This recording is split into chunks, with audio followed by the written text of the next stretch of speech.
اور اللہ رب العزت کے پیارے حضور صلی اللہ علیہ وسلم نے بتلایا الا ادلکم علی ما یمحو اللہ بہ الخطایا، کیا میں تمہیں نہ بتاؤں وہ چیز کہ جس کے ذریعے سے اللہ رب العزت تمہاری خطاؤں کو معاف فرماتے ہیں، دھو دیتے ہیں، وَيَرْفَعُ بِهِ الدَّرَجَاتِ، اور تمہارے درجات کو بلند فرماتے ہیں۔ قالوا بلا، صحابہ نے عرض کیا اے اللہ کے حبیب صلی اللہ علیہ وسلم ضرور بتائیے۔ فرمایا اسباغ الوضوء علی المکارہ، کہ سردی کے وقت میں جب وضو کرنا ذرا مشکل ہوتا ہے، ایسے تنگی کے وقت میں صبر کرنا، یہ بھی انسان کے گناہ معاف کرتا ہے، درجات کو بڑھاتا ہے۔ وَكَثْرَةُ الْخُطَىٰ إِلَى الْمَسَاجِدِ، اور نماز با جماعت پڑھنے کے لیے مسجد کی طرف چل کے جانا، یہ بھی انسان کے گناہوں کو مٹاتا ہے، درجات کو بڑھاتا ہے۔ وَإِنْتِظَارُ الصَّلَاةِ بَعْدَ الصَّلَاةِ، اور ایک نماز کے بعد دوسری نماز کے انتظار میں رہنا، یہ بھی انسان کے گناہوں کو مٹاتا ہے، درجات کو بڑھاتا ہے۔ چنانچہ ایک حدیث مبارکہ میں ہے اذا جمع اللہ الخلائق نادا مناد این اہل الصبر، قیامت کا دن ہوگا، ایک ندا دینے والا، آواز لگانے والا اعلان کرے گا، اناؤنسمنٹ کرے گا، صبر والے کہاں ہیں؟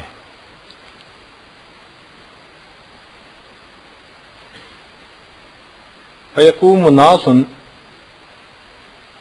کچھ لوگ کھڑے ہوں گے اور وہ فینطلقون سراعا الی الجنہ، جلدی سے جنت کی طرف وہ بھاگ پڑیں گے، چل پڑیں گے۔ فیلقاہم الملائکۃ فیقولون، ملائکہ ان کو ملیں گے اور یہ کہیں گے انا نراکم سراعا الی الجنۃ فمن انتم، ہم دیکھ رہے ہیں کہ تم بہت تیزی سے سپیڈ لگائے جا رہے ہو، بھائی تم ہو کون؟ فیقولون، وہ کہیں گے نحن اہل الصبر، ہم صبر والے ہیں۔ فیقولون، وہ فرشتے پوچھیں گے وما صبرکم، تم نے کس چیز پہ صبر کیا؟ فیقولون، وہ کہیں گے کنا نصبر علی طاعت اللہ، ہم اللہ کی فرما برداری کرنے پر صبر کرتے تھے۔ وَكُنَّا نَصْبِرُ عَلَى مَعَاصِي اللَّهِ عن معاصی اللہ، اور ہم گناہوں سے بچنے میں بھی صبر کرتے تھے، یعنی نفس کو روکنا گناہ کرنے سے اور نفس کو مجبور کرنا نیکی کے کرنے پہ، دونوں صبر والی باتیں ہیں۔ تہجد میں اٹھنا کون سا آسان ہے؟ مجبور کرنا پڑتا ہے اپنے آپ کو، مشقت ہوتی ہے اس وقت میں اٹھنا۔ تو فرمایا کہ ہم یہ دونوں طرح کا صبر کرتے تھے، طاعات کرنے میں صبر، گناہوں سے بچنے میں صبر۔ فیقال لہم، ان کو یوں کہا جائے گا ادخلوا الجنۃ فنعم اجر العاملین، جنت میں داخل ہو جاؤ، کتنا بہتر اجر ہے عمل کرنے والوں کے لیے۔ چنانچہ ہمارے مشائخ نے لکھا ہے ومن اشتاق الی الجنۃ صلاح عن الشہوات، جس بندے کو جنت کی خواہش ہو نا، شوق ہو، رچ جائے جس کے دل میں، وہ بندہ شہوات کو چھوڑ دیتا ہے جنت کے مزوں کے وجہ سے، کہ اس کو جنت مطلوب ہوتی ہے، وہ رسک نہیں لیتا، شہوات سے اپنے آپ کو بچاتا ہے۔ ومن اشفق من النار، اور جس کو آگ میں جانے سے ڈر لگتا ہے، رجع عن المحرمات، وہ گناہوں میں پڑنے سے اپنے آپ کو روک لیتا ہے۔ ومن زہد فی الدنیا تہاون بالمصیبات، جو بندہ زہد اختیار کر لیتا ہے تو دنیا کی مصیبتیں اس پر آسان ہو جاتی ہیں۔ ومن اتقى الموت تسارع الی الخیرات، اور جو بندہ موت کا مراقبہ کرتا ہے تو وہ بندہ پھر نیکی کے کام میں جلدی کرتا ہے، دوڑ دوڑ کے نیکی کرتا ہے، بھاگ بھاگ کے نیکی کرتا ہے، تاکہ میں اپنی زندگی میں کچھ اعمال کر لوں۔ وہ نیکی کر کر کے تھکتا ہے اور تھک تھک کے پھر نیکی کرتا ہے۔ کیونکہ اس کو پتا ہوتا ہے کہ موت آنے والی ہے اور مجھے اس سے پہلے کچھ کرنا ہے۔ ہمارے حضرت مرشد عالم رحمۃ اللہ علیہ عمر کے آخری حصے میں تو فرمایا کرتے تھے کہ میرے لیے دن رات برابر ہو گئے ہیں۔ فرماتے تھے کہ تم کہتے ہو یہ دن ہے اور یہ رات ہے، میرے لیے سب ایک ہے۔ چنانچہ رات میں بھی کوئی آ جاتا تو بیان فرماتے، بیٹھے رہتے، ہم سوچتے بھئی کوئی نیند کا معمول ہی نہیں۔ حیرت ہوتی اس بات پہ۔ اچھا، کئی دفعہ ہم سفر کر کے حضرت کے ساتھ مغرب عشاء کے وقت سفر شروع کیا اور آدھی رات کو وہاں پہنچے۔ اب اتنا نیند سے ہم بیزار کہ جی چاہتا تھا کہ بس اجازت ملے تو ہم کھڑے ہی سو جائیں۔ حالت ہماری ایسی ہوتی تھی، اور حضرت وہاں جا کے بیٹھ کے پھر قرآن کا آواز شروع کر دیتے۔ یا اللہ، سب اتنے تھکے ہوئے ہیں، ایسے لگتا تھا کہ واقعی ان کی نظر میں دن اور رات کا فرق نہیں تھا۔ اور حضرت یہ فرماتے تھے کہ انی دعوت قومی لیلا و نہارا، دن اور رات اس طرح اللہ کے دین کی دعوت دیتے تھے، نہ آرام کا خیال، نہ کھانے کا خیال، اس طرح زندگی لگا دی۔ ایک دن مجھے فرمانے لگے کہ میں نے سالکین کو اتنی توجہ دی ہے کہ اب میری ہڈیاں بھی درد کرتی ہیں، اب میری ہڈیاں بھی درد کرتی ہیں۔ جب آخری وقت قریب تھا تو ڈاکٹروں نے کہا کہ آپ ریسٹ کریں، دوائی وقت پہ لیں، کھانے کا خیال رکھیں، فلاں رکھیں۔ تو حضرت ہر چیز کا بڑا خیال رکھتے تھے۔ تو حضرت کے بڑے صاحبزادے حضرت مولانا عبد الرحمن قاسمی رحمۃ اللہ علیہ بہت نیک نوجوان تھے، بہت باخدا اور باہمت نوجوان تھے۔ وہ اپنے والد گرامی کے ساتھ کبھی کبھی بات بھی کر لیتے تھے کھل کے۔ تو جب حضرت بہت کھانے کا خیال رکھتے اور لیٹنے کا اور آرام کا اور دوائی کا، تو ایک دن وہ کہنے لگے ابا جی، ساری زندگی تو آپ نے اپنا خیال نہیں رکھا، اب آپ کو بڑا اپنا خیال ہو گیا ہے۔ ساری زندگی تو آپ نے اپنا خیال نہیں رکھا، اب آپ کو بڑا اپنا خیال ہو گیا ہے۔ تو حضرت نے یہ سنا تو لیٹے ہوئے تھے، فرمان لگے قاسمی اٹھ کے بٹھاؤ، مجھے اٹھا کے بٹھاؤ۔ تو حضرت قاسمی نے تکیہ لگا کر حضرت کو بٹھا دیا، قریب بلایا، فرمانے قاسمی ادھر آ۔ تو جب قریب آیا تو فرمان لگے دیکھ، مجھے اپنی جان شروع سے عزیز تھی، اللہ کی قسم اسی لیے میں نے اس کو پوری زندگی عزیز نہیں رکھا۔ مجھے اپنی جان شروع سے عزیز تھی، اسی لیے میں نے پوری زندگی اپنی جان کو عزیز نہیں رکھا۔ تو یہ اللہ والوں کی عبادتیں ہوتی ہیں۔ حقیقت میں ان کو اپنی جان عزیز ہوتی ہے ان کو، مگر وہ یہ سمجھتے ہیں کہ عزیز کا مطلب آرام دینا نہیں ہے، عزیز کا مطلب اپنی جان کو مشقت میں ڈال کے اللہ کے ہاں درجہ پا کے چلے جانا، اس کو عزیز کہتے ہیں۔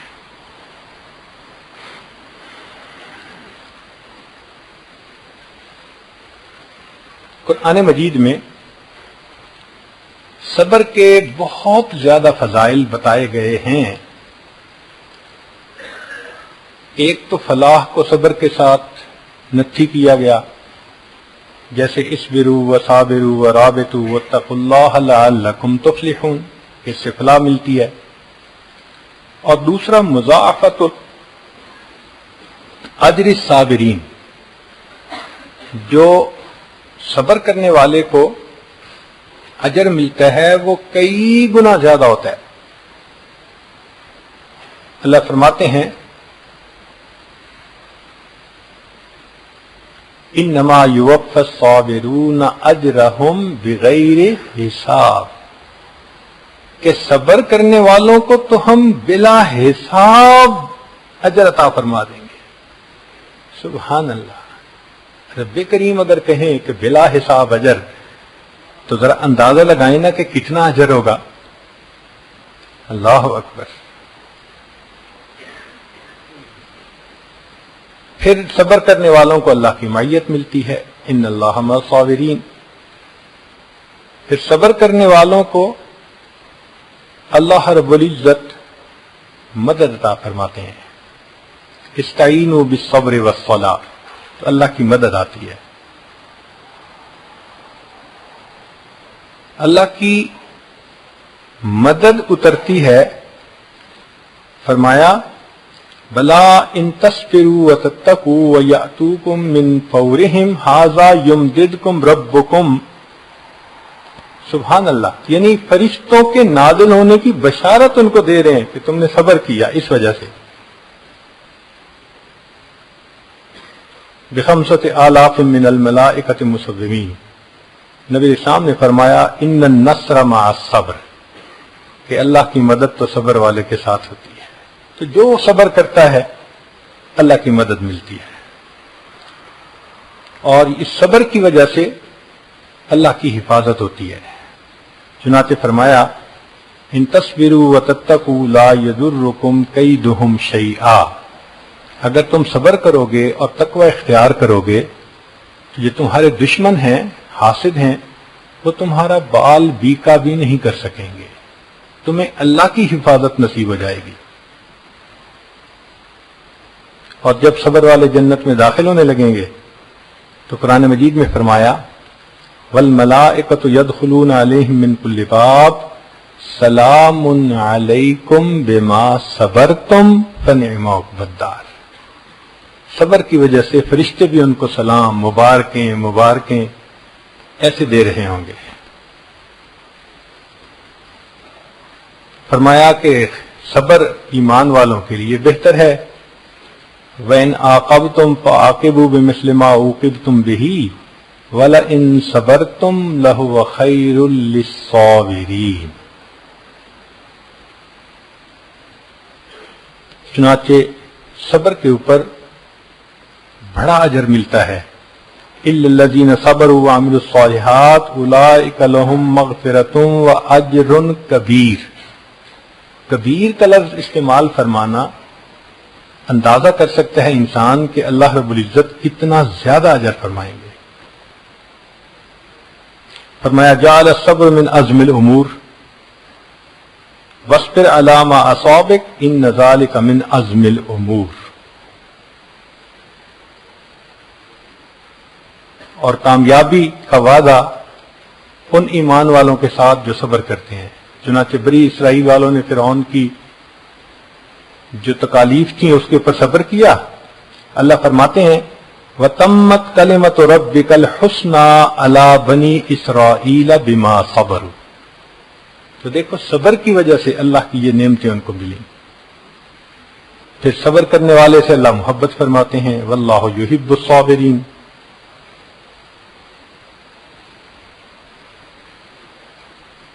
پھر صبر کرنے والا ہی اللہ کی نشانیوں سے سبق پاتا ہے. فرمایا ان فی ذلک لآیات لکل صبار شکور. اس لیے حضرت ایوب علیہ السلام نے بیماری پہ صبر کیا. اللہ رب العزت نے قرآن مجید میں عجیب الفاظ سے تعریف فرمائی. فرمایا انا وجدناہ صابرا نعم العبد انہ اواب.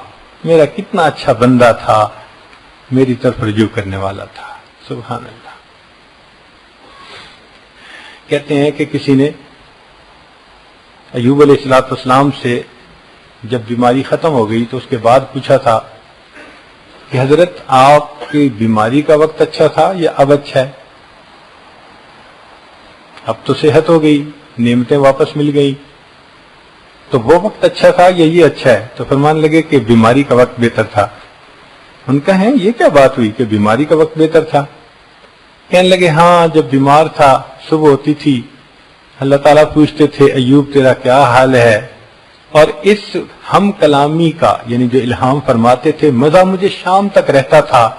جب شام ہوتی تھی دوبارہ تعزیت فرماتے تھے ایوب تیرا کیا حال ہے. بیماری تو چلی گئی مگر اللہ کی جو وہ باطن کی ہم کلامی تھی اس کا مزہ مجھے اب بھی تڑپا دیتا ہے. اللہ کی رحمت کی نظر ہوتی ہے. ماں کا بیٹا رو رہا ہو تو ماں کا کتنا ترس آتا ہے. ایسے جو انسان پریشان حال ہو، مصیبت میں ہو، تو اللہ رب العزت کو بھی اس بندے کے اوپر ترس آتا ہے.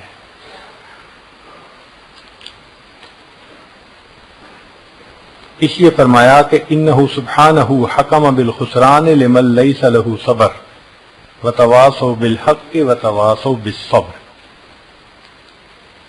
پھر میمنہ والے وہی ہوں گے جو اہل صبر ہوں گے. وتواصوا بالصبر وتواصوا بالمرحمہ اولئک اصحاب المیمنہ.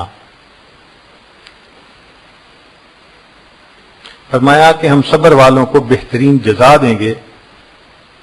وَلَنَجْزِيَنَّهُ الَّذِينَ صَبَرُوا أَجْرَهُمْ بِأَحْسَنِ مَا كَانُوا يَعْمَلُونَ. پھر فرمایا کہ الفوز بالجنہ انی جزیتہم اليوم بما صبروا انہم هم الفائزون. حدیث مبارکہ میں ہے کہ قیامت کے دن اللہ تعالیٰ صبر والوں کے نام اعمال کو نہیں تولیں گے. ویسے تو اصولاً سب کے نام اعمال تولے جائیں گے، مگر کچھ ایسے بھی تو خوش نصیب ہیں نا کہ جو بلا حساب جائیں گے، تو ان کے تو نام اعمال نہیں تولیں گے، وہ تو ایسے ہی جائیں گے. تو صبر والے بھی انہی میں سے ہیں کہ بنا حساب کتاب چلو بھائی. حدیث مبارکہ کے لفظ سن لیجئے.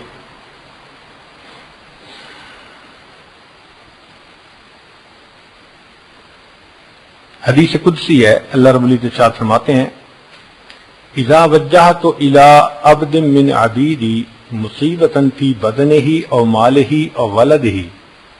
جب میرے بندوں میں سے کسی بندے کو کوئی مصیبت پہنچتی ہے، بدنی مصیبت یعنی بیماری، مال کی مصیبت یعنی نقصان کا ہو جانا، اور ولدہ یا بچوں میں سے کسی کا فوت ہو جانا، تو اللہ تعالیٰ فرماتے ہیں ثم استقبل ذلک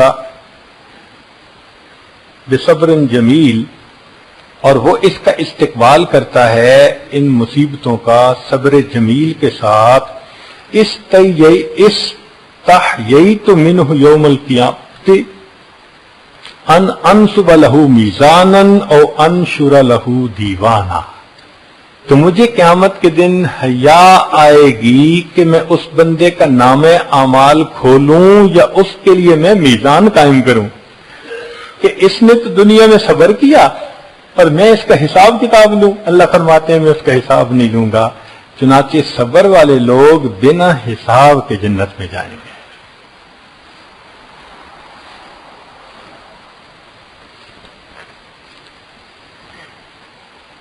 انسان کے اوپر تین طرح کے حالات آتے ہیں.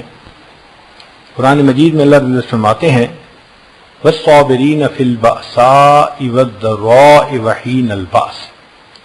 تو یہاں تین حالات بتائے گئے ہیں: تنگ دستی کے حالات، مرض کے حالات، بیماری کے حالات، اور فرمایا کہ قتل و قتال کے حالات. یہ تین طرح کے حالات بندے کو پیش آ سکتے ہیں. اور ایک آیت میں اللہ تعالیٰ نے بتلایا کہ ہم 5 طریقے سے بندے کو آزمائیں گے. چونکہ یہ دار المحن امتحان گاہ ہے تو آزمائش 5 طرح سے آتی ہے.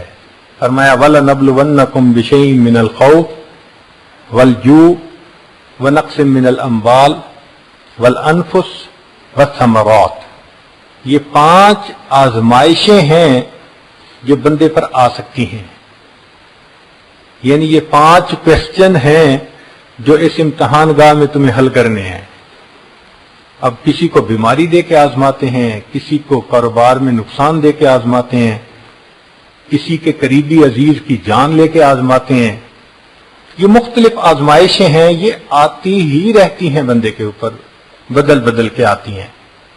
مگر فرماتے ہیں وَبَشِّرِ الصَّابِرِينَ، جو ان حالات میں صبر کرنے والے ہیں، اے میرے پیارے محبوب صلی اللہ علیہ وسلم ان کو بشارت دے دیجئے، ان کو مبارک دے دیجئے، ان کو خوشخبری دے دیجئے. اب یہ بات سمجھ میں نہیں آتی کہ مصیبت اور پریشانی آتی کیوں ہے. تو اللہ جزائے خیر دے ہمارے اکابر کو کہ انہوں نے اس کو بھی کھول کے بیان کیا. چنانچہ ہمارے اسلاف نے لکھا ہے کہ انسان کے اوپر مصیبت 2 وجوہات سے آتی ہے. پہلی وجہ انسان کی کوتاہیاں، اس کے گناہ، اس کے کرتوت. ما اصابکم من مصیبت فبما کسبت ایدیکم. اللہ فرماتے ہیں تمہیں جو مصیبت آتی ہے تمہارے ہاتھوں کی کمائی ہوتی ہے.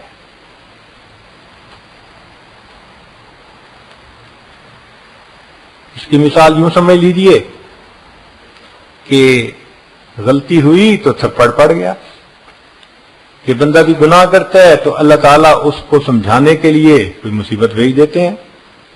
جب مصیبت آتی ہے نا پھر انسان ذرا جاگتا ہے، پھر آنکھیں کھولتا ہے. پھر جو 5 وقت کی نماز بھی نہیں نہ پڑھتا وہ پوچھتے حضرت میں تہجد میں کیا پڑھا کروں. اب پریشانی جو آ گئی ہے، کہاں فرض نماز نہیں ہوتی تھی، کہاں تہجد میں بھی پڑھائیاں ہو رہی ہیں. تو یہ یاد رکھیے خوشیاں سلاتی ہیں اور غم جگاتے ہیں. خوشیاں سلاتی ہیں اور غم جگاتے ہیں. سبحان اللہ. ابن عطا اللہ اسکندری رحمت اللہ علیہ نے ایک عجیب بات لکھی ہے. پہلی مرتبہ جب میں نے پڑھی تو میں نے اس بات کو پڑھنے کے بعد مستقل بیٹھ کے ان کی مغفرت کی دعا کی. اتنا میرا دل خوش ہوا اس بات پہ. تو وہ کہنے لگے کہ مقصود پیچھے یہ تھا کہ جب بندہ غافل ہو جاتا ہے تو اللہ مصیبت، بیماری، پریشانی بھیجتے ہیں تاکہ یہ بندہ حقیقت کو پہچان لے، اللہ کے در کی طرف آ جائے. تو فقرہ عجیب لکھتے ہیں. وہ فرماتے ہیں، اس کا ترجمہ سنیے کہ پاک ہے وہ پروردگار، پاک ہے وہ پروردگار جو غفلت میں پڑے ہوئے بندوں کو، پاک ہے وہ پروردگار جو غفلت میں پڑے ہوئے بندوں کو پریشانیوں اور مصیبتوں کی زنجیروں میں جکڑ جکڑ کر اپنے در کی طرف واپس کھینچ رہا ہوتا ہے. پاک ہے وہ پروردگار جو غفلت میں پڑے ہوئے بندوں کو پریشانیوں اور مصیبتوں کی زنجیروں میں جکڑ جکڑ کر اپنے در کی طرف واپس کھینچ رہا ہوتا ہے. اللہ اکبر. واقعی یہ غم نہ ہوتے تو انسان تو پھر جنت کی کوشش ہی نہ کرتے، وہ تو پکا اپنے لیے جہنم کو خرید لیتے.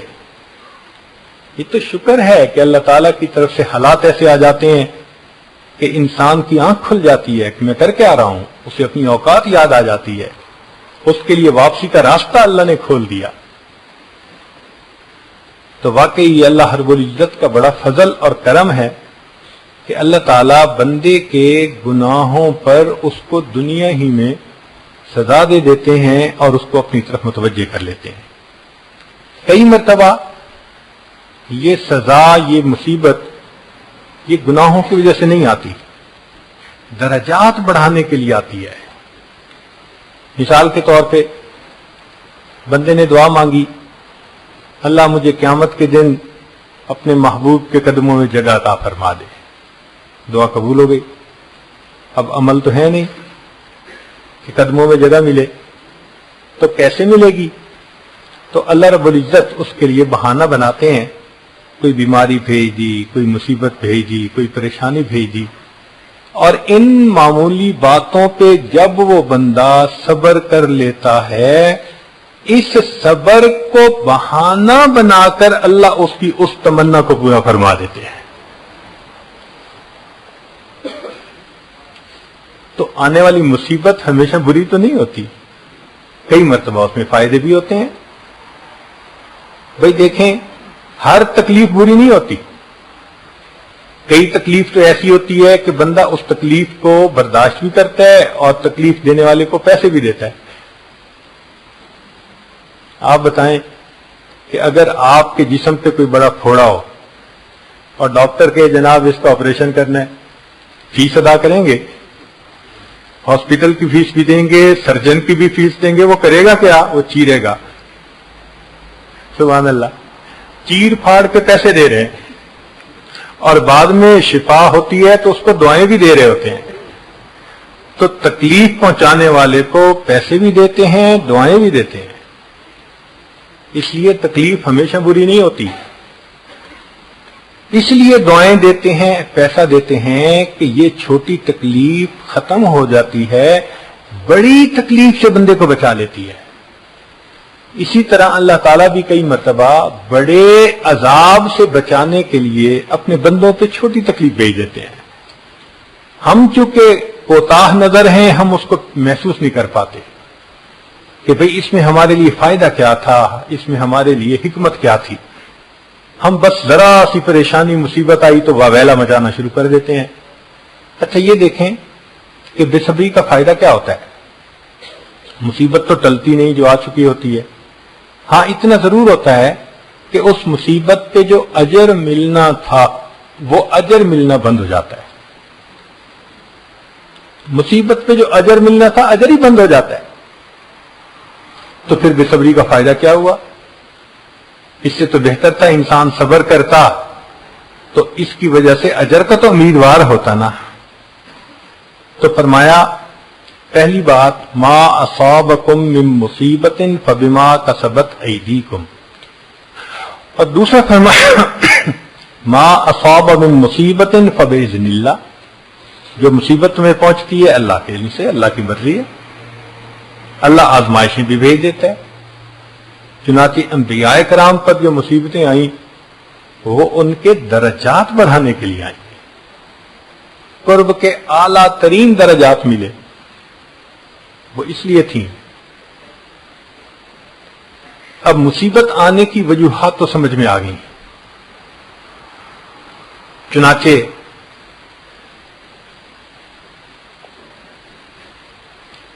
ایک خیال ذہن میں آتا ہے کہ اگر مصیبت آ جائے تو کیا کرنا چاہیے. اصول سمجھ لیں کہ بندے کو مصیبت مانگنی نہیں چاہیے، کبھی بھی نہ مانگے. اللہ تعالیٰ کو بہادری دکھانے کی ضرورت نہیں ہے، ہمت طاقت دکھانے کی ضرورت نہیں ہے، عاجزی کرنے کی ضرورت ہے. اے اللہ میں عاجز بندہ ہوں، میں متحمل نہیں ہو سکتا، میرے ساتھ عافیت کا معاملہ کیجیے. تو مصیبت مانگے نہیں، اور اگر آ جائے تو واویلا نہ مچائیں، اب اس کے اوپر صبر کر لیں.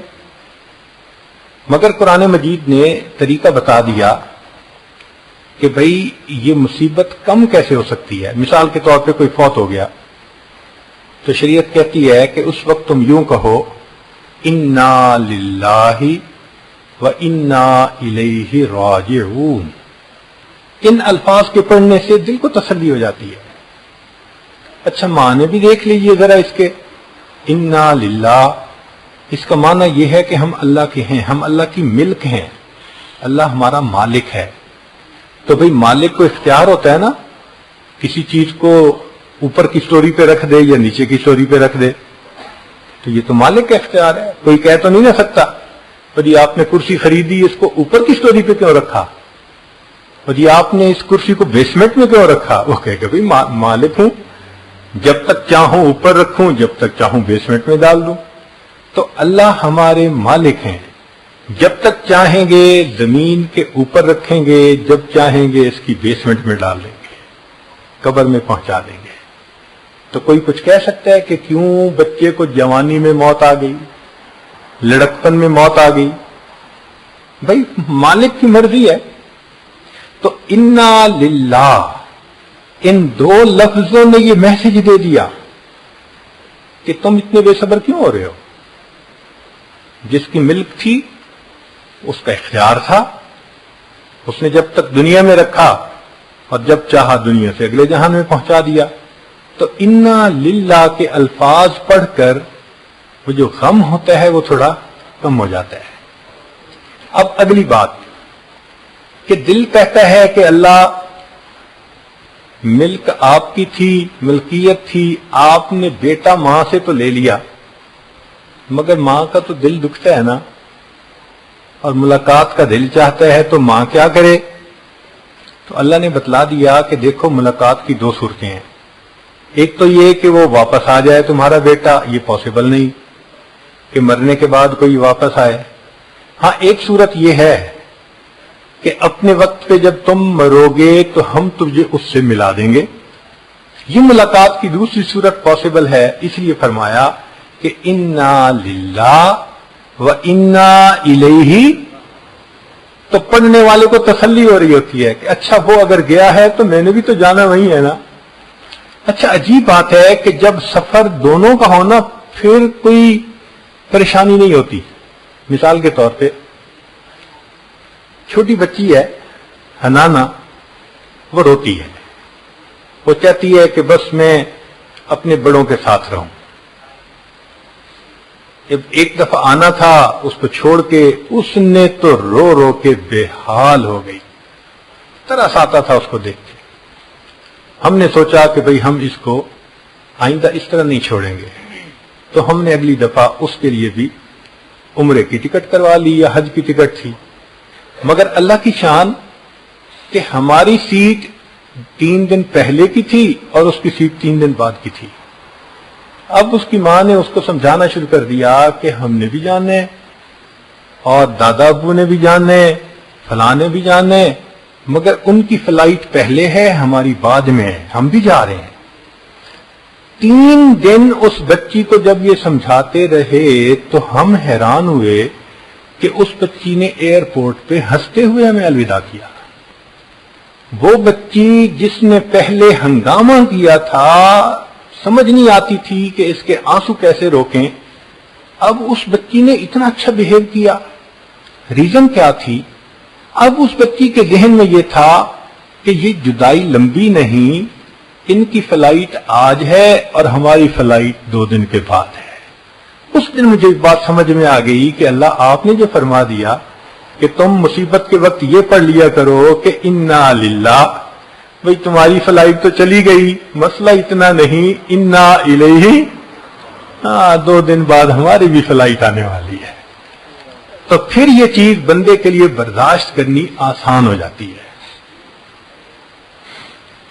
نبی علیہ الصلوۃ والسلام نے ایک اور طریقہ بتایا غم گھٹانے کا.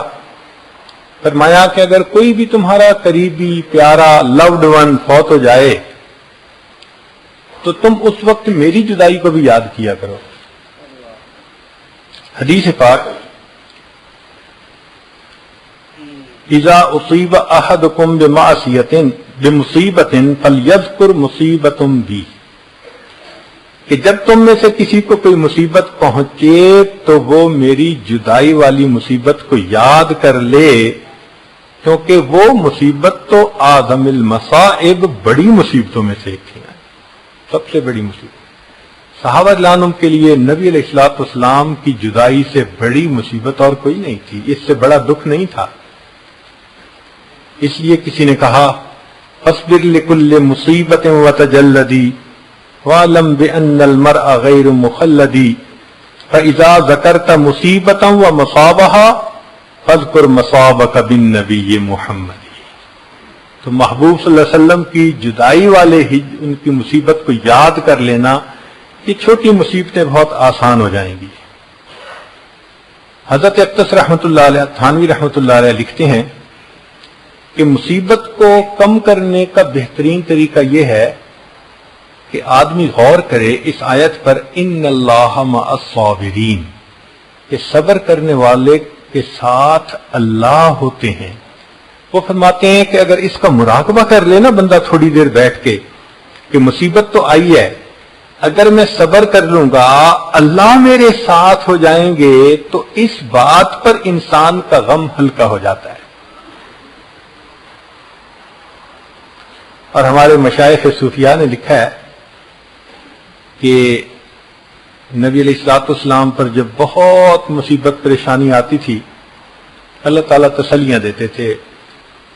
چنانچہ اللہ تعالیٰ فرماتے ہیں وَاصْبِرْ وَمَا صَبْرُكَ إِلَّا بِاللَّهِ وَلَا تَحْزَنْ عَلَيْهِمْ وَلَا تَكُ فِي ضَيْقٍ مِّمَّا يَمْكُرُونَ إِنَّ اللَّهَ مَعَ الَّذِينَ اتَّقَوْا وَالَّذِينَ هُمْ مُحْسِنُونَ. اور ایک جگہ فرمایا وَلِرَبِّكَ فَاصْبِرْ، اے میرے محبوب اپنے رب کی خاطر صبر کر. اور ایک جگہ فرمایا وَاصْبِرْ فَإِنَّكَ بِأَعْيُنِنَا، اے محبوب صبر کیجئے، آپ ہماری آنکھوں کے سامنے ہیں، ہم آپ کو دیکھ رہے ہیں. تو حضرت تھانوی رحمۃ اللہ فرماتے ہیں کہ جب مصیبت آئے تو بندہ یہ سوچے کہ اس حال میں اللہ محبت کی نظر سے مجھے دیکھ رہے ہیں تو وہ مصیبت آسان ہو جاتی ہے.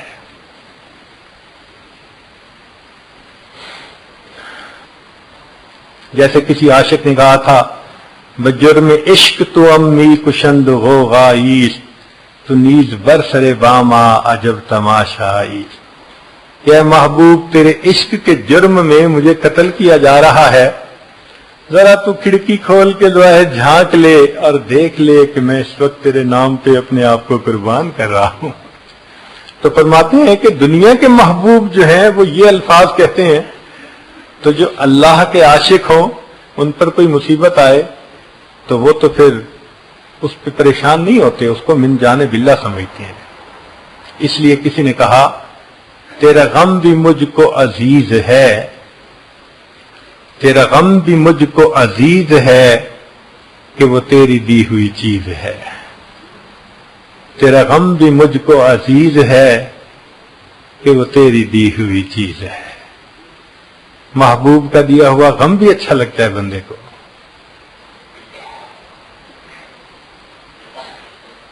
ایک طریقہ غم کو ختم کرنے کا یا کم کرنے کا ہوتا ہے تعزیت کرنا. چنانچہ اگر کسی پہ مصیبت آئے تو دوسروں کا یہ کام نہیں ہوتا کہ بیٹھ کے ڈسکشن کریں، کمنٹس پاس آن کریں، بلکہ فرمایا کہ ایمان کا تقاضا یہ ہے کہ ایمان والے اس کے غم میں شریک ہوں اور اس کی تعزیت کریں. تعزیت کہتے ہیں فرصہ کے بات کہنا، تسلی کی بات کہنا. چنانچہ جس مسلمان پہ بھی کوئی غم مصیبت آئے، رشتہ دار، پڑوسی، قریب کے، کمیونٹی کے لوگ، ان کے اوپر لازم ہوتا ہے کہ وہ جائیں اور اس کو تسلی دلائیں. اس تسلی کے بول بولنے سے اس کا غم ہلکا ہو جاتا ہے. اب تعزیت کرنے پر اجر کیا ملتا ہے؟ ذرا توجہ سے سنیے کہ نبی علیہ الصلوۃ والسلام نے ارشاد فرمایا ما من مؤمن یعزی اخاہ بما بہ الا کساہ اللہ من حلل الکرامت یوم القیامہ. کوئی بندہ نہیں جو اپنے بھائی کی غم کی حالت میں تعزیت کرے مگر تعزیت کرنے پر اللہ قیامت کے دن اس کو عزتوں کی پوشاک عطا فرمائیں گے، پوشاک پہنائیں گے اس کو. سبحان اللہ. آج گریجویشن ہوتی ہے نا، تو جو بچے گریجویشن کرتے ہیں ان کو گاؤن پہناتے ہیں. تو یوں سمجھ لیں کہ جو دوسرے مسلمان بھائی کی تعزیت کرنے کا عادی ہوگا، اللہ رب العزت ساری مخلوق کے سامنے قیامت کے دن اس کو عزت کا گاؤن پہنائیں گے. کتنا بڑا اجر ہے جو اس وقت انسانوں کو یہ مل رہا ہوگا.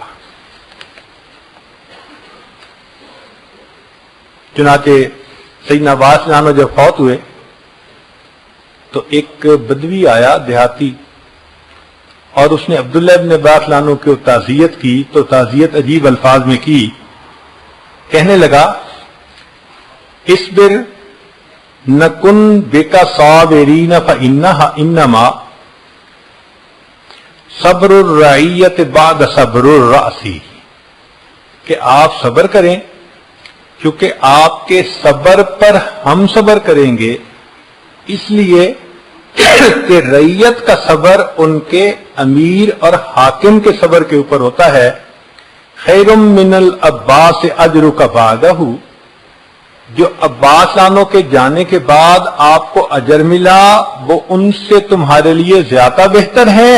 واللہ خیر منک للعباس، اور تمہارے سے زیادہ بہتر عباس کے لیے اللہ ہے جس کے پاس کہ وہ چلے گئے. تو مضمون کتنا پیارا تھا کہ آپ صبر کریں، اس لیے کہ بڑوں کے صبر کے اوپر چھوٹوں کا صبر ہوتا ہے. اور دوسری بات یہ کی کہ آپ کو عباس لانو کے جانے کے بعد جو اجر ملے گا وہ آپ کے لیے زیادہ بہتر ہوگا، اور تمہارے پاس رہنے کی نسبت عباس لانو کے لیے اللہ کے پاس چلے جانا زیادہ بہتر ہے. کیا خوبصورت تعزیت کے الفاظ تھے جو ایک دیہاتی نے آ کے عبداللہ بن عباس لانو کو کہہ دیے. چنانچہ صبر ایک ایسا عبادت ہے کہ جس کا اجر دنیا سے ملنا شروع ہو جاتا ہے. کچھ عبادتیں تو ہیں نا جن کا اجر آخرت میں ملے گا، یہ ان عبادات میں سے ہے کہ دنیا سے ہی شروع. چنانچہ اللہ تعالیٰ فرماتے ہیں بشر الصابرین، صبر کرنے والوں کو آپ بشارت دے دیجئے کیا کہ اولئک علیہم صلوات من ربہم ورحمہ واولئک ھم المہتدون، ان کے اوپر اللہ کی طرف سے رحمتیں اور برکتیں ہیں اور یہی لوگ ہیں جن کو اللہ نے سیدھے راستے کی رہنمائی فرمائی ہے. تو صبر کرنے پر اللہ کی رحمتیں اترتی ہیں، برکتیں اترتی ہیں اور انسان کو سیدھے راستے کی رہنمائی ملتی ہے. اس لیے حدیث پاک میں ہے، یہ بات بڑی عجیب ہے، ممکن ہے کہ آپ میں سے بہت سارے دوستوں کے لیے نئی ہو. حدیث مبارکہ ہے، مجھے تو خود پڑھ کے بس مزہ آ گیا. نبی علیہ الصلوۃ والسلام نے ارشاد فرمایا کہ جو شخص مصیبت پر انا للہ پڑھے، مصیبت آنے پر، اچھا مصیبت سے مراد یہ نہیں کہ فوت ہو جائے کوئی، نہیں، بے شک کوئی فوت ہو جائے یا کاروبار میں کوئی نقصان ہو جائے یا کوئی بیماری آ جائے، کوئی اور پریشانی آ جائے، کسی بھی مصیبت پریشانی پر اگر کوئی انا للہ پڑھے، حتیٰ کہ نبی علیہ الصلوۃ والسلام تو چراغ کے گل ہونے پہ انا للہ پڑھا کرتے تھے. سیدہ صدیقہ عنہا تشریف فرما ہے، ہوا کا جھونکا آیا اور چراغ بجھ گیا، نبی صاحب نے فرمایا انا للہ و انا الیہ راجعون. عائشہ نے کہا اے اللہ کے حبیب صلی اللہ علیہ وسلم، یہ انا للہ تو پڑھتے ہیں جب کوئی بندہ مر جاتا ہے. فرمایا عائشہ یہ انا للہ مصیبت پر پڑھا جاتا ہے، جس طرح بندے کی زندگی کا چراغ گل ہو جائے اس پر پڑھتے ہیں اللہ اجر دیتے ہیں، یہ روشنی کا چراغ اگر گل ہو گیا اس پر بھی اگر پڑھیں گے تو اللہ اجر عطا فرمائیں گے. جو اللہ اتنا مہربان ہو کہ چراغ کے بجھنے پہ اجر دیتا ہے، وہ کیا پریشانی ہوتی ہے، چھوٹی سی بات ہے نا، معمولی سی، اس پر بھی انا للہ پڑھے تو ثواب ملتا ہے. سبحان اللہ. اب ذرا سنیے کہ جو مصیبت پر انا للہ پڑھے اس کے لیے اللہ تعالیٰ جنت میں گھر بنوا دیتے ہیں. جو مصیبت آنے پر صبر کرے تو کیا ہوتا ہے، اللہ تعالیٰ اس کے لیے جنت میں گھر بنا دیتے ہیں. اب یہاں تک تو بات معمول کی تھی، مگر حدیث پاک کا اگلا حصہ سنیے کہ فرمایا کہ جب کبھی اس مصیبت کو یاد کر کے بعد میں وہ بندہ دوبارہ انا للہ پڑھتا ہے، اللہ اس کو صدمہ اولا کے برابر اجر عطا فرماتے ہیں. اب دیکھو والدین تو فوت ہوئے آج سے 10 سال پہلے، اس وقت تو واقعی صدمہ تھا، لیکن اگر اس وقت صبر کیا تو صبر والے کا اللہ نے اکاؤنٹ کھول دیا. بھائی تم نے صبر کیا نا، اس کو کہتے ہیں بے حساب اجر کہ اکاؤنٹ کھول دیا. اچھا بھائی اگر تمہیں زندگی میں تمہیں کبھی یاد بھی آئے نا اور یاد آتے ہی تم پھر انا للہ پڑھو گے، جتنا اجر اس وقت دیا تھا اتنا اجر اس وقت پھر عطا فرما دیں گے. سبحان اللہ سبحان اللہ. عجیب مضمون ہے کہ اس کو پڑھ کے تو بندہ حیران ہو جاتا ہے. اب جو جتنی مرتبہ یاد آئے اتنی مرتبہ پڑھے. اب دیکھیں ماں تو پتہ نہیں اپنے بیٹے کو ہزاروں دفعہ یاد کرتی ہے، کتنا اجر پاتی ہوگی وہ، ذرا غور تو کریں.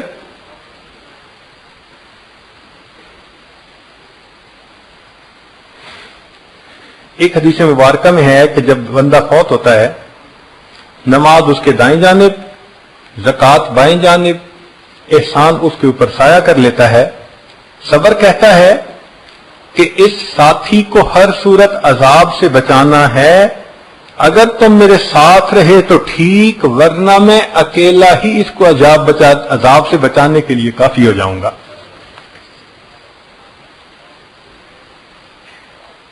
فن نامہ میں فرمایا تاشوی در روزگار از صابراں، غم مکن از دیدن سختی گراں، در بلا وقتے کے صابر نیستی، نزد اہل صدق شاکر نیستی، بے شکایت صبر تو باشد جمیل، باکسے کم کن شکایت از خلیل، گر ہمی داری فرح را انتظار، در بلا جد صبر نبود ہیچکار۔ کہ اگر تو چاہتا ہے کہ اللہ رب العزت کے ہاں سے تیرے لیے فرح آئے، خوشی آئے، اور اس کا تو انتظار کر رہا ہے، تو تجھے چاہیے کہ صبر کر، اس لیے کہ ان مع العسر یسرا۔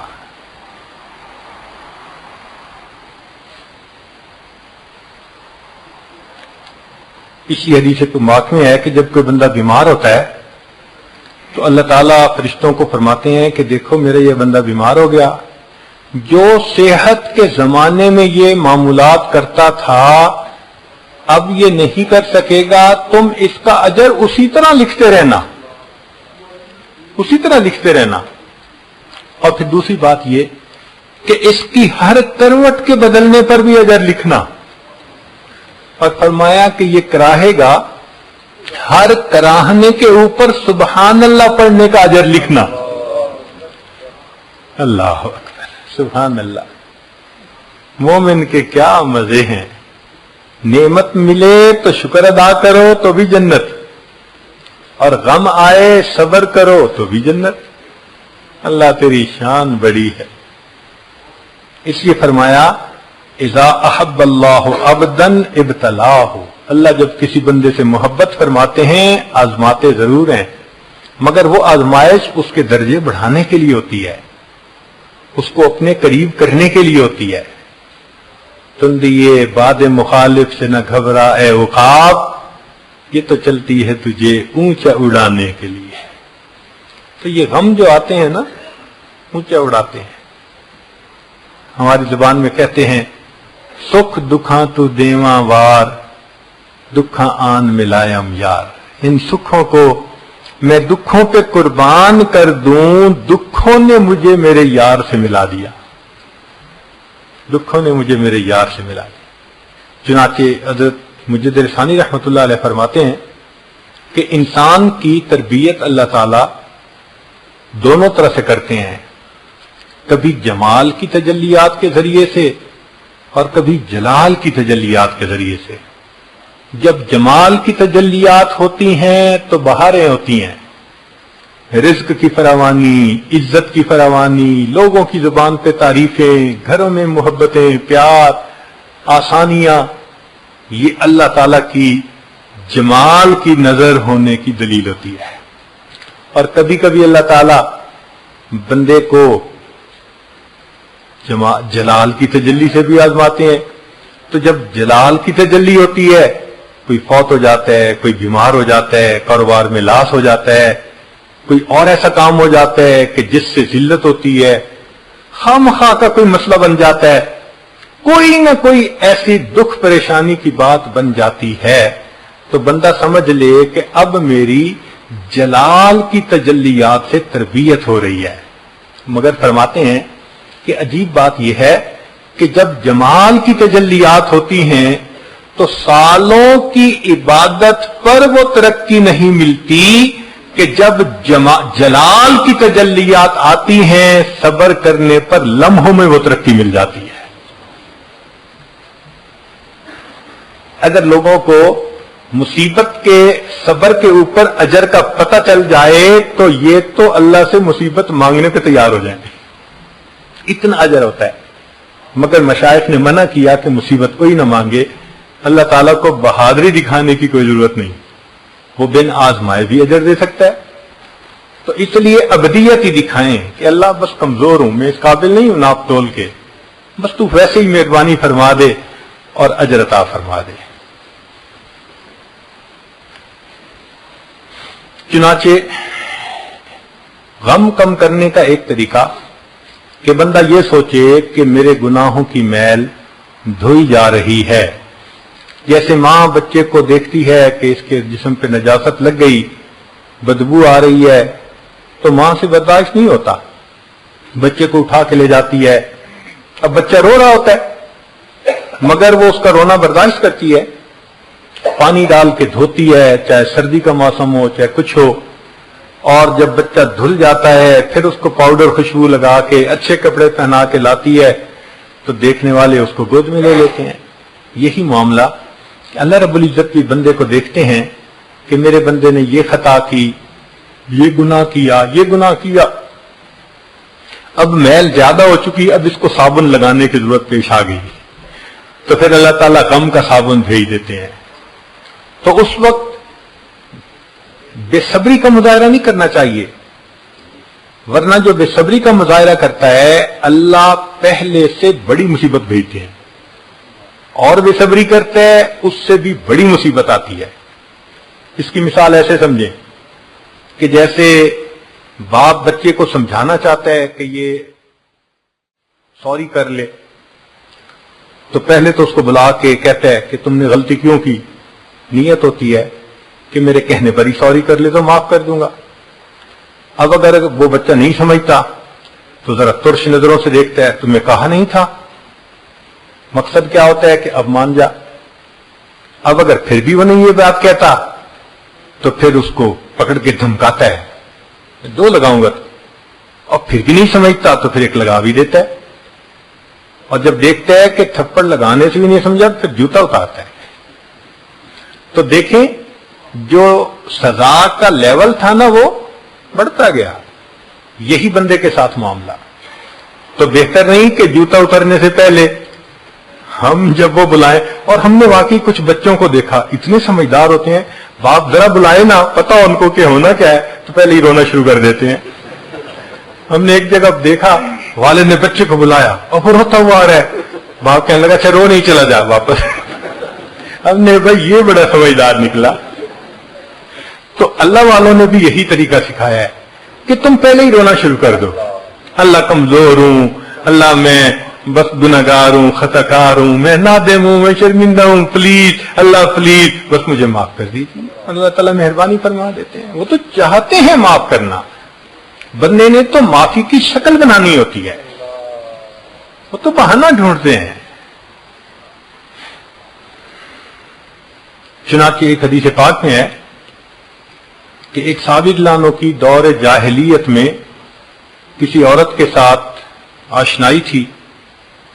ایک دفعہ چلتے ہوئے وہ عورت ملی اور اس نے کوئی باتیں کی، تو آپ باتیں سن کے چل پڑے، لیکن جب چلے نا تو خیال آیا کہ یہ وہیں کھڑی ہے یا چلی گئی، تو ذرا پیچھے مڑ کے دیکھا، آگے جو قدم بڑھایا تو سامنے دیوار میں سر لگا، تو چوٹ بھی لگی۔ اب صحابہ رضوان کی خوبصورت عادت یہ تھی کہ جو مسئلہ پیش آتا تھا وہ آ کے نبی علیہ السلام کو بتاتے تھے اور گائیڈنس لیتے تھے۔ چنانچہ اللہ کے پیارے حبیب صلی اللہ علیہ وسلم کی خدمت میں حاضر ہوئے، پورا واقعہ سنا دیا۔ اے اللہ کے حبیب صلی اللہ علیہ وسلم، اس طرح میرا اس کے ساتھ تعلق تھا اسلام سے پہلے کا، بہت قریب تھی، قدرتاً مل گئی، اس نے کچھ باتیں کی، میں نے سن تو لی، لمبی گفتگو نہیں کی، چل پڑا، لیکن آگے جاتے ہوئے ایسی مجھے خیال آ گیا کہ یہ کھڑی ہے، یہ چل پڑی، تو میں نے ذرا پیچھے دیکھا تو آگے میرا سر جو ہے وہ دیوار کے اندر لگا، تو مجھے بہت تکلیف ہوئی۔ نبی الاسلام نے فرمایا کہ اللہ تعالی جس بندے پر احسان کرنا چاہتا ہے اسے غلطی کی سزا دنیا میں ہی دے کر اس کے گناہوں کو پاک فرما دیتا ہے۔ یہ نبی الاسلام نے فرمایا کہ اللہ تعالیٰ جس بندے پر احسان فرمانا چاہتا ہے اس کے گناہ کی سزا دنیا میں ہی دے کر اس کو گناہ سے پاک فرما دیتا ہے۔ تو اس کا مطلب یہ ہوا کہ گناہوں کو دھونے کے لیے بھی یہ مصیبتیں آتی ہیں، تو کبھی درجہ بڑھانے کے لیے، کبھی دھونے کے لیے، تو پھر اس میں رونے والی تو بات ہی کوئی نہیں، انسان کا تو فائدہ ہی فائدہ ہے۔ اب کرے کیا، یہ بھی سن لیجئے کہ مصیبت آ گئی اور اس کو کم کرنے کے لیے ہم نے کوششیں بھی کر لی، انا للہ بھی پڑھ لی، تعزیت بھی ہو گئی، ہم نے مراقبہ بھی کر لیا کہ اللہ کی معیت ملے گی، اجر ملے گا، اور مصیبت کم بھی ہو گئی، مگر کریں کیا؟ تو ہمارے مشائخ نے ہمیں آگے پھر روشنی دی، گائیڈ لائن دی، ان کا دیکھو، غور کرو۔ اگر تو یہ مصیبت تمہارے گناہوں کے سبب تھی تو تمہارے اوپر اب ان گناہوں سے استغفار کرنا اور بچنا ضروری ہو گیا. تم استغفار زیادہ کرو گے تو یہ مصیبتیں رک جائیں گی، ورنہ جب تک معافی نہیں مانگو گے، ایک تھپڑ کے بعد دوسرا پھر تیسرا، یہ تسبیح ٹوٹ کے دانے گرتے جائیں گے اور پہلے سے بڑی مصیبت آتی جائے گی. اس لیے بہتر ہے کہ جلدی توبہ کر لو. تو اگر گناہوں کی وجہ سے آئی تو فرمایا کہ استغفار کر لو، اور اگر محسوس کرتے ہو کہ نہیں یہ اللہ کی طرف سے امتحان بن کے آئی تو فرمایا اللہ سے دعا مانگو، اللہ تعالیٰ دعا کی وجہ سے امتحان کو نرم فرما دیتے ہیں. تو دو ہی ہمارے پاس علاج ہیں اس کے، دونوں کام کریں. اس لیے کہ ہم نہیں جانتے کہ یہ کیوں آئی. ہمارا گمان تو یہ ہے کہ جو 100% مصیبتیں آتی ہیں ہمارے کرتوتوں کی وجہ سے آتی ہیں. ہم کہاں اس درجے کے لوگ کہ ہم سمجھیں کہ جی درجے بڑھ رہے ہیں. جن کے گناہ روز بڑھ رہے ہوں اور وہ اپنی کھلی آنکھوں سے بڑھتے گناہوں کو دیکھ رہے ہوں، وہ کیوں غلط فہمی کا شکار ہو. تو اس لیے ہمارے گناہ تو ہماری تو مصیبتیں گناہوں کی وجہ سے ہیں. اس لیے اب ہمیں استغفار بھی کرنا چاہیے اور اللہ سے دعا بھی کرنی چاہیے کہ اللہ ہم اس قابل نہیں، لیکن تو ہمیں ثابت قدم فرما دے، ہمارے لیے اس مصیبت کا برداشت کرنا آسان فرما دے. نبی علیہ الصلوۃ والسلام نے صحابہ رضی اللہ عنہم کی ذہن سازی فرمائی. صحابہ رضی اللہ عنہم کی ذہن سازی فرمائی کہ بھئی ایسے نہیں کہ بھئی بالکل پریشانی گھر نہیں ہونی چاہیے دنیا میں. کوئی جنت تھوڑی ہے کہ پریشانی نہیں ہوگی. پریشانیاں تو آئیں گی، یہ تو معمول کی زندگی ہے. اور یہ بھی نہیں کہ جی آئی کیوں ابھی ختم ہو، نہیں، برداشت بھی کرنا چاہیے. تو اس کی باقاعدہ صحابہ کو تعلیم دی، ان کی ذہن سازی فرمائی، ان کی تربیت فرمائی. ذرا غور کیجئے، ایک انصاری عورت آئی، آ کے کہنے لگی اے اللہ کے نبی صلی اللہ علیہ وسلم بخار آتا ہے اور میں بہت کمزور ہو گئی ہوں اور میں بخار سے بہت پریشان ہوں، آپ میری شفا کی دعا مانگیں. نبی علیہ السلام نے فرمایا تم چاہو تو میں بخار ختم ہونے کی دعا کروں اور تم چاہو تو تمہیں جنت ملنے کی دعا کروں. وہ کہنے لگی اللہ کے نبی صلی اللہ علیہ وسلم جنت کی دعا کر دے، میں کوئی رسک نہیں لینا چاہتی. تو نبی السلام نے فرمایا اللہ اس کو جنت عطا فرما دے. اب بخار دور ہونے کی دعا نہیں کی، بات سمجھتے ہیں نا، سمجھایا کہ دیکھو چھوٹی سی پریشانی ہے، اس کو برداشت کر لو اللہ کی طرف سے. اس کو کہتے ہیں تقدیر پہ راضی رہنا سکھایا کہ بھئی خوشیوں پہ بھی تو تم آرام کرتے ہو اللہ کی طرف سے جب آتی ہیں، تو اگر پریشانی آ گئی تو اب ویلا کرنے کی کیا ضرورت ہے، اب بھی برداشت کر لو. تو اس لیے اس کو یہ بات سمجھائی کہ چاہو تو شفا کی دعا کر دیتا ہوں اور چاہو تو میں جنت کی دعا کر دیتا ہوں. ایک اور عورت آئی، اس عورت کو مرگی کی بیماری تھی. اس نے کہا اللہ کے نبی صلی اللہ علیہ وسلم عمر بڑی ہو گئی ہے، مرگی کا دورہ پڑتا ہے تو میں اس وقت انکانشیس ہو جاتی ہوں اور میرا تو سطر بھی کھل جاتا ہے، کئی دفعہ چادر بھی ہٹ جاتی ہے، تو مجھے بہت پریشانی ہے، آپ میرے لیے مرگی کے ختم ہونے کی دعا کریں.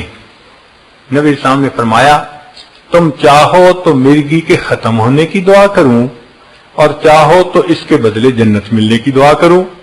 اس نے کہا اللہ کے نبی صلی اللہ علیہ وسلم جنت ملنے کی دعا کریں مگر اتنا ہو جائے کہ مجھے مرگی کا دورہ پڑے تو میرا سطر نہ کھلے. نبی اسلام نے فرمایا اچھا میں اس کی دعا کروں گا. اب مرگی جیسی بیماری اور اس پر بھی صبر، یعنی صبر کرو. تو گویا نبی علیہ السلام نے ذہن سازی فرمائی کہ دیکھو ان مصیبتوں کا آنا تمہارے لیے آخرت کے بڑے درجات کا باعث ہے، تمہیں سمجھ ہی نہیں گئی، تم سالوں کی عبادت سے وہ درجہ نہیں پا سکتے جو چند لمحوں کی اس مصیبت کی وجہ سے اللہ تمہیں عطا فرما دیں گے. اس لیے صرف ایک ذہن نہ بناؤ. اب ذرا سنیے، زید بن ارقم رضی اللہ تعالیٰ عنہ نبی السلام کے پاس آئے. اللہ کے حبیب صلی اللہ علیہ وسلم نے فرمایا زید جب میں فوت ہو جاؤں گا تو بعد میں ایک وقت آئے گا کہ تمہاری بینائی چلی جائے گی اب بتائیں کسی بندے کو اندھا ہونے کی بات بتاؤ تو کیا عجیب خبر ہے. تو زید بن ارقم رضی اللہ عنہ کو نبی اسلام نے فرمایا زید جب میں دنیا سے چلا جاؤں گا تو تمہارے پر وقت آئے گا کہ تمہاری بینائی چلی جائے گی. تو وہ سن کے خاموش ہو گئے. فرمایا زید اس وقت تم کیا کرو گے؟ جواب دیا اے اللہ کے حبیب صلی اللہ علیہ وسلم میں صبر کروں گا. نبی اسلام نے فرمایا اچھا اگر تم صبر کرو گے میں تمہیں بغیر حساب جنت میں داخلے کی خوشخبری دیتا ہوں. تو ثابت ہوا نا کہ اللہ کے حبیب صلی اللہ علیہ وسلم نے تربیت فرمائی، ذہن سازی فرمائی کہ دیکھو یہ بیماریاں، پریشانیاں، مصیبتیں زندگی کا حصہ ہے، کیوں اتنا واویلا کرتے ہو؟ کافر کی اور مسلمان کی زندگی میں یہی تو بنیادی فرق ہے. تو کافر ہوتا ہے چھوٹی بات پہ ہنگامہ کر لینا، کیا ہو گیا، کیوں ہو گیا، اس لیے کہ اس کا تو کوئی پروردگار نہیں ہے، وہ تو مانتا نہیں ہے کسی کو. اور ہمارا تو پروردگار ہے اور حالات کو لانے والا وہی ہے، وہ مغیر الاحوال ہیں. تو اس لیے ہمیں صبر کرنا چاہیے. پھر نبی علیہ السلام کی جو تربیت تھی نا، اس تربیت نے صحابہ کو کیا کنن بنا دیا تھا. ذرا سن لیجئے کہ سیدنا معاذ رضی اللہ تعالیٰ عنہ ان کو طاعون کی بیماری ہو گئی. اب یہ جو طاعون کی بیماری ہے نا، اس میں انسان کا گلا جو ہے نا یہ گھٹتا ہے، درد ہوتی ہے. تو معاذ رضی اللہ عنہ کو جب طاعون کی بیماری ہوئی اور اس کا گلا گھٹتا تھا تو وہ اونچی آواز سے کہتے تھے اللہ تو جتنا چاہتا ہے میرا گلا گھونٹ لے، تیری عزت کی قسم تو جانتا ہے میں ابھی بھی تم سے محبت کرتا ہوں. اللہ اکبر.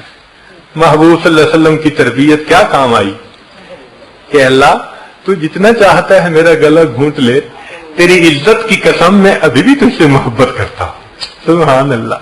سبحان اللہ کو کتنا پیار آتا تھا ہوگا ہے، ان پہ کتنا پیار آیا ہوگا کہ اس بیماری اور اس حال میں یہ میرا بندہ کہہ رہا ہے میں اس حال میں بھی تجھ سے محبت کرتا ہوں میرے اللہ. اللہ اکبر.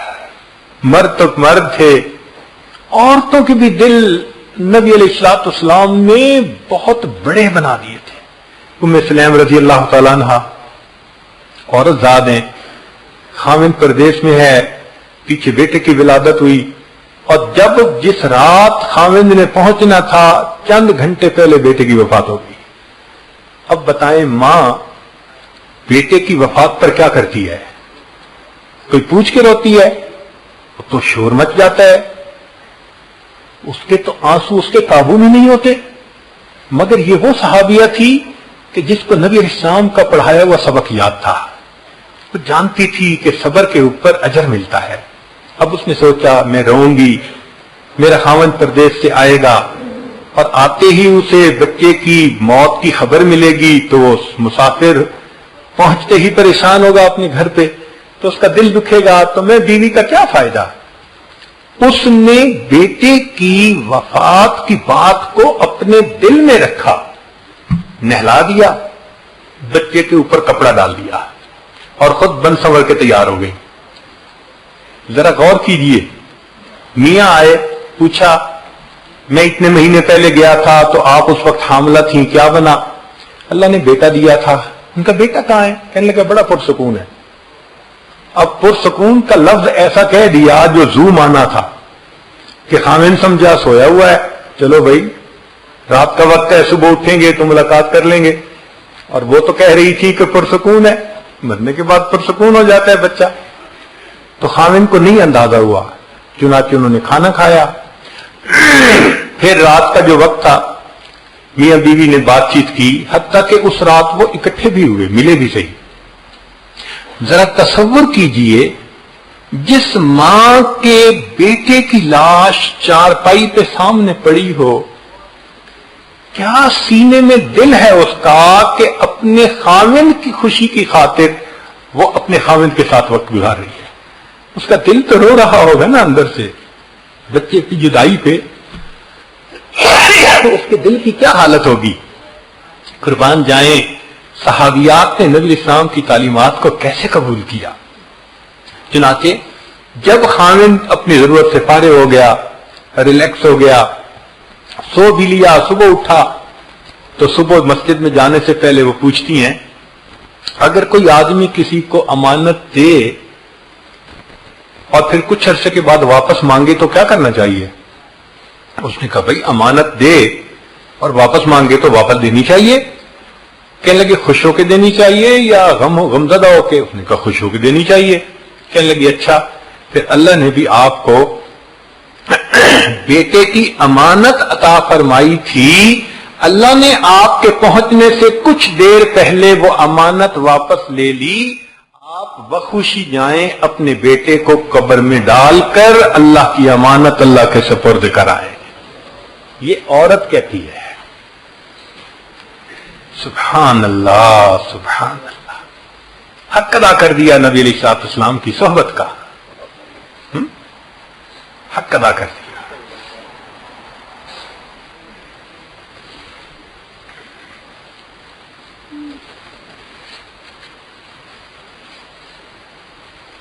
ہم نے تو ابھی مصیبتوں کو دیکھا ہی نہیں، ہم نے تو ابھی مصیبتوں کو دیکھا ہی نہیں۔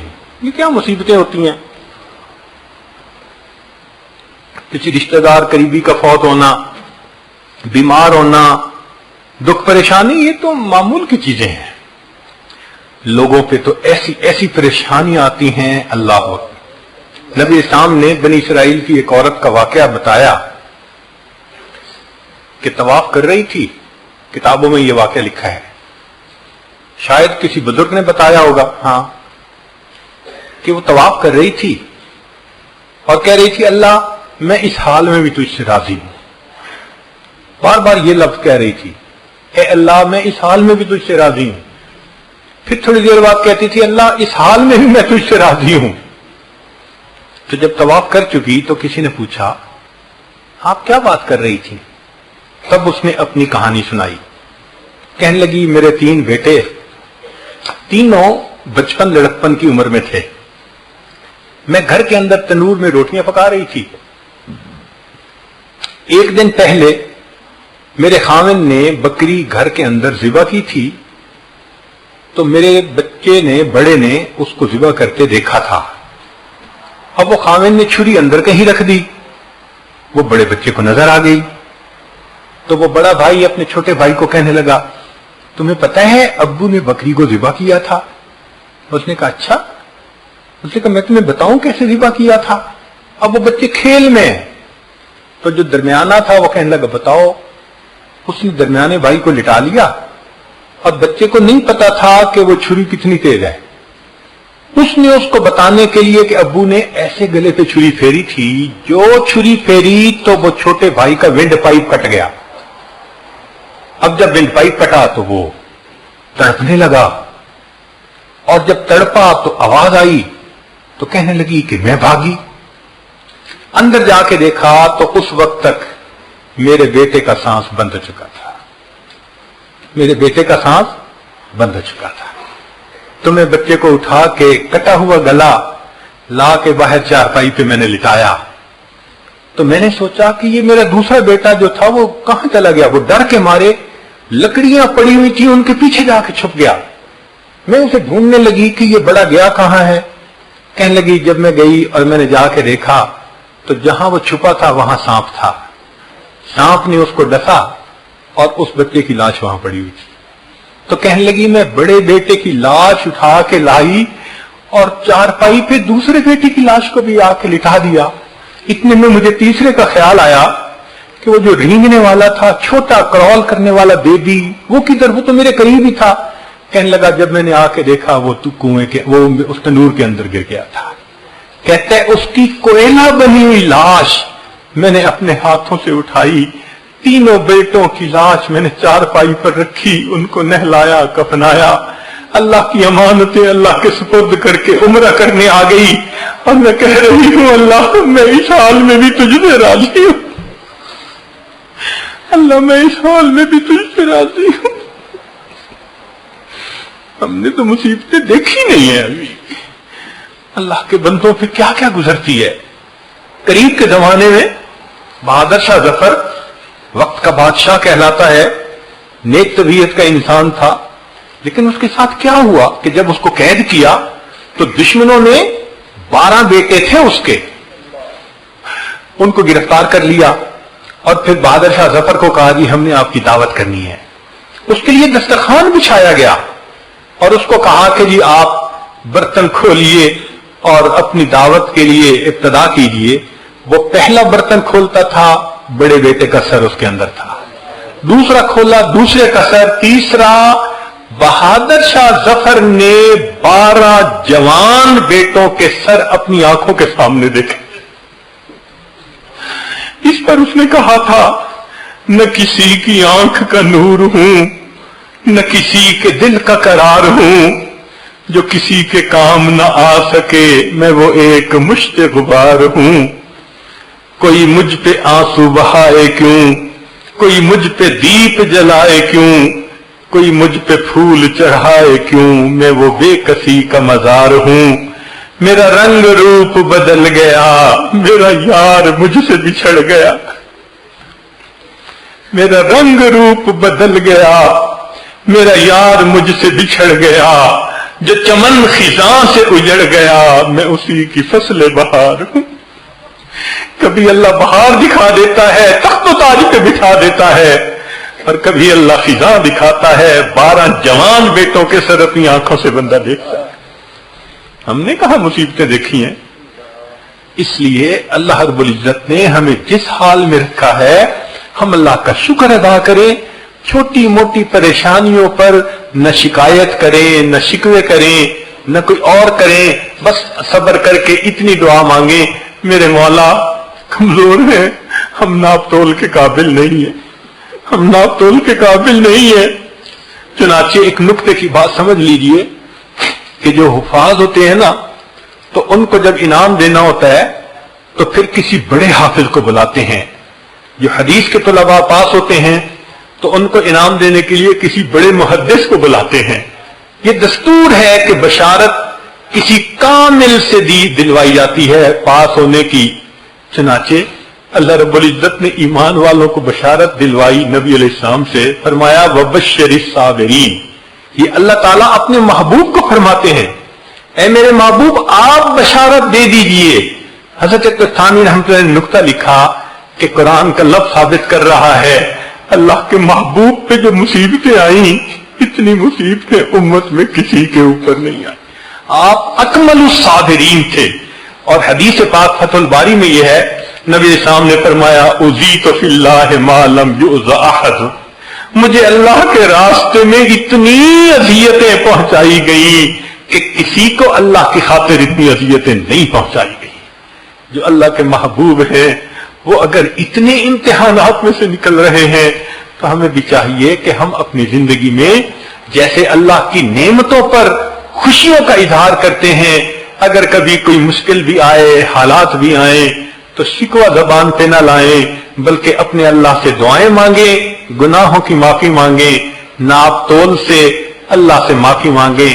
پروردگار ہم عاجز اور مسکینوں پر فضل فرمائے اور اللہ ناپ تول کے بغیر ہی معاملہ آسان کر دے. وآخر دعوانا ان الحمد للہ.